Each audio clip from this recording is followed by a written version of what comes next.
Əziz və dəyərli müsəlmanlar, Allahın salamı, rəhməti, bərəkəti hər birinizin üzərində olsun. Allahın iznə bu dəvəki çatdıracağımız mövzu ömür anlayışı və vaxtın əhəmiyyəti. Zaman insanoğlunun həyatında ən qiymətli sərmayəsidir. Yəni bu vaxt, zaman insanoğlunun həyatında ən qiymətli sərmayəsidir. Və ən çox itirdiyi də sərmayəsidir. Hər anımız, hər bir saniyəmiz artıq geri dönür. Və nə qədər əhəmiyyətlidirsə, o əhəmiyyətli zamanı o qədər də itiririk. Və Allah Subhanahu wa Taala Quran-ı Kərimdə zamana and içir. And olsun zamana ki, insan ziyan içindədir. Yəni bizim o yaşadığımız o zaman, bizim o içində olduğumuz o an və Allah Subhanahu o ana and içir. Və bu ki, insan ziyan içindədir. Yəni o anın, o zamanın qədrini bilmir və ziyandadır. Və Allah Resulü sallallahu aleyhi ve sellem buyurur ki, insan oğlu iki nemət var ki, onların qədrini bilmir. Sağlıq və boş vaxt. Bu deyil, iki nemətin qədrini insan oğlu bilmir. Biz sağlığımızın nə qədər qiymətli olduğunu, əlimizin, ayağımızın, gözümüzün, vücudumuzun bütün üzvlərinin nə qədər qiymətli olduğunu yalnız onu itirəndən sonra anlayırıq. Böyük bir alimin çox gözəl sözü var. Buyurur ki, sağ adamların başının üzərində bir tac var ki, onu yalnız xəstələr görür. Yəni o sağlığın nə boyda bir nemət olduğunu yalnız xəstə insanlar bilir. İkinci boş vaxt. Və biz bu boş vaxtımızı nə qədər sərf etdiyimizi nə vaxt bilirik? Əlimizdən çıxandan sonra. Sağlığımız əlimizdən gedir, yaşlılığımız ön plana çıxır və biz bir dönəmə gəlib çatırıq. Nədir? Kaş bu ömrümüzü xeyir işlərə sərf edəydik, xeyir əməllərə sərf edəydik. Biz baxsaq insanların ən çox işlətdiyi söz nədir? Kaş sözü. Və kaş bu işləri edək. Halbuki Allah Subhanahu wa Taala nə buyurur? Biz insanoğluna ağıl deyə bir nemət verdik. Və o nemətlə insanoğlu heç düşünüb, təfəkkür etməzmi? Bu zamanı, bu vaxtı, bu canlıları hər birini Allah Subhanahu mənim üçün yaratdı və bundan sərfəli istifadə etməliyəm. Və Allah Subhanahu wa Taala Quran-ı Kərimdə başqa ayətdə buyurur ki, şübhəsiz ki, İsraf edənləri Allah sevməz. Vaxtın israfı da buna aiddir. Yəni, insan boş-boş işlərlə, boş-boş məşğuliyyətlərlə məşğul olub, vaxtın necə sərf edirsə, Allah subhanahu o insanları da sevmir. Bəzən baxırıq ki, günlərlə, saatlarla, telefon, texnoloji, yəni bu işlərlə boş-boş, bundan bir xeyir yoxdur. Və böyük alimlərimizə baxırıq ki, bunlar hətta nəinki kitab oxumaq. Kitab oxumağa gedənə qədər məsafəni özlərinə qənimət bilirdi. Böyük bir İslam aliminin həyat yoldaşı deyir ki, mənim həyat yoldaşımın həyatda ən çox sevdiyi şey isti çay idi. Amma o buyururdu ki, mənim qısa bir ömrüm var.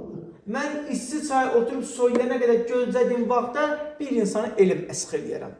Yəni, bir insana elmdən bir şey dəsin.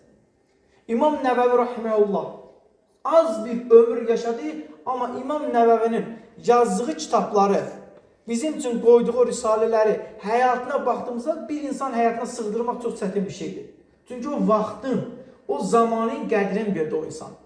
Və böyük bir İslam alimi Həsən Əl-Bəsri buyurur ki, insanoğlu, hər gün sənin ömründəndir. Və hər gün getdikcə ömründən də qopub gedir.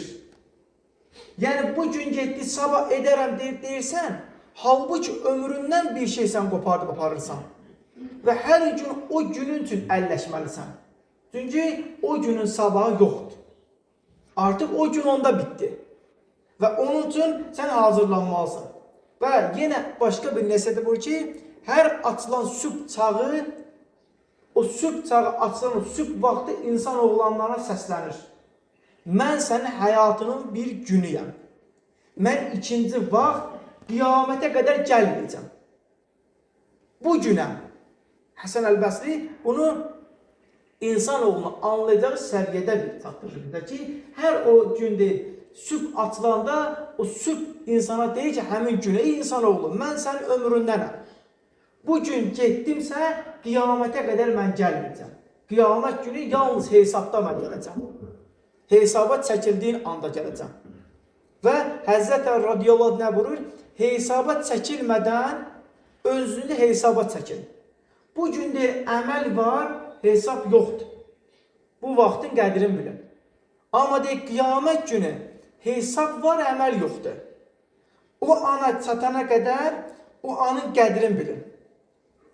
Və böyük İslam alimi İmam Qazali rahimehullah buyurur ki, dünyada boşa keçirdiyin hər saniyə, hətta bu gün belə demir İmam Qazali, buyurur ki, hər saniyə nə qədər sənin üçün dəyərli olduğun yalnız qiyamət günü əlvəl öz günlərin, öz hesab kitabın verildiğini anlayasan ki, mənim günlərim nə qədər dəyərlidir. Və Allah Resulü buyurur ki, 5 şey gəlmədən öncə 5 şeyin qədrini bilin. Bunlardan bir tane boş vaxt. Boş vaxtınızın qədrini bilin. Yəni o yaşadığınız anın ömrünüzdən keçib gedir. Və biz bəzən nə deyirik? Vaxtım yoxdur. Bugünkü insanların və yaxud da əvvəlki insanlara baxdığımızda hər kəsin bir sözü var. Vaxtım yoxdur. İslamın rəhbəri Allah Resulü sallallahu aleyhi ve sellem və bir dövlət başçısı Allah Resulü sallallahu aleyhi ve sellem və bir dini insanlara çatdıran Allah Resulü sallallahu aleyhi ve sellem və bir ailə başçısı Resulullah sallallahu aleyhi ve sellem və bir baba Allah Resulü sallallahu aleyhi ve sellem hər birinə vaxt çatdırdı və qohum ziyarətlərində də oldu. Xəstə ziyarətlərində də oldu bu insan. Bir dövlət başçısı, bir rəhbər, bir baba, bir ailə başçısı, hər biri bu insanın çiyinləri üzərində və bütün gecəni də ibadətlə keçirən bir insan xəstə ziyarətlərində oldu. Amma biz nə deyirik? Vaxtım yoxdur. Qapı bir qonşumuz xəstə olur, bir dostumuz, yoldaşımız xəstə olur, nə deyirik? Vaxt tapıb mən sənə gələ bilmədim. Halbuki Allah subhanahu wa ta'ala vaxtımızı bizim için ayarlayıb. Bir alimin çox gözəl bir kitabı var, vaxt haqqında. Orada çox gözəl bir nüansa toxunur. Deyir, Allah subhanahu wa ta'ala bizim için bir proqram qurub. Namaz vaxtları, sübh vaxtı, zöhr, əsr, axşam, işə. Bu deyir, namaz vaxtları sənin günlük proqramındır. Yəni mən sübh namazına durdum, zöhr namazına qədər bu işləri görəcəm, zöhrdən əsrə qədər bu işlərimi görəcəm, əsrdən axşama qədər bu işlərimi, axşamdan işaya qədər bu işlərimi. Allah subhanahu wa ta'ala sənin üçün bir proqram tərtib edir. Bu proqram elə bir proqramdır ki, qışın qısa vaxtlarında sənin üçün onu qısaldır ki, sənə çətin olmasın. Yayın uzun vaxtlarında o sənin üçün uzadır. Sənin üçün rahat olsun. Yəni bütün işlərimi çatdırasan. Sənin üçün bu proqramı yazan Allah subhanahu wa ta'ala o proqramla yaşamağını istəyir. Və bəzən biz çatdıra bilmirik və zamanı söyləyirik. Dilimizdən qeyri-ixtiyari bir xoşa gəlməz sözlər çıxır. Allah Resulü sallallahu aleyhi ve sellem buyurur ki, Allah subhanahu wa ta'ala buyurur. İnsan oğlu zamana qarşı çıxır. Zamanı söyür. Halbuki zamanı yaradan mənəm. İnsan oğlu mənə asi olmuş olur. Zamana qarşı çıxmış oldu. Niyə bu vaxt belə oldu? Niyə? Qardaş, bu vaxt varsa bu vaxtın dəyərini biləcək. Və Allah subhanahu wa ta'ala Quran-ı Kərimdə buyurur. Onlar, günahkarlar orada cəhənnəmdə fəryad qoparıb yalvaracaqlar. Ey Rəbbimiz, bizi buradan çıxar ki, əvvəl etdiyimiz əməlləri deyil, yaxşı əməlləri edək. Əvvəl etdiyimiz əməlləri deyil, yaxşı əməlləri edək. Onlara belə deyiləcək. Məgər orada sizə öyüd nəsiyyət qəbul edəcək kimsələr öyüd nəsiyyət vermədimi? Və sizə öyüd nəsiyyət qəbul etməyə yetəcək qədər vaxt da verilmədimi? Öyüd nəsiyyət verən də var idi, öyüd nəsiyyət verilməyə, qəbul etməyə vaxt da var idi. Və sizə deyil, öyüd nəsiyyət verən peyğəmbərlər də biz yolladıq. Və siz bunların hər birini təksib etdiniz deyə dadıb o cəhənnəm əzabını. Çünki siz özünüz bunu istədiniz. Və sahabə olan Abdullah ibn Məsud buyurur ki, mən heç bir şeyə günümün keçdiyi qədər kədərlənmirəm. Çünki günüm keçib gedir, mənə ən kədərləndirən budur. Və yanında olan tələbələr buyurur ki, ey müəllim, niyə ən çox kədərləndiyim budur? Deyir, ona görə kədərlənəm ki, bu ömrümdən gedir. Mən malı, mülkü ikinci dəfə qazana bilərəm. Amma ikinci dəfə bu günü qazana bilmərəm. İkinci dəfə bu an mənə verilməyəcək. İkinci dəfə bu zaman mənə verilməyəcək. Bu zaman bir dəfə verilib. Əgər bunun qədrini bilməsəm, o əlimdən çıxıb getəcək. Onu səmrəli işlərə sərf etməliyəm. Və İmam Şafi rahimehullah buyurur ki, sən vaxtını qorumazsan, vaxtın sən əlindən surətlə keçib getəcək. Və yalnız keçəndən sonra peşman olarsan. Və böyük bir alimin gözəl bir söz var, vaxt qılınc kimədir deyir. Əgər sən vaxtını kəsməzsən, yəni onu bölüb, özün üçün sərməli işlərə sərf etməsən, vaxt səni kəsib, götürüb aparacaq. Sən vaxtını elə böl ki, o sənin xeyri olsun, ziyanıva deyil.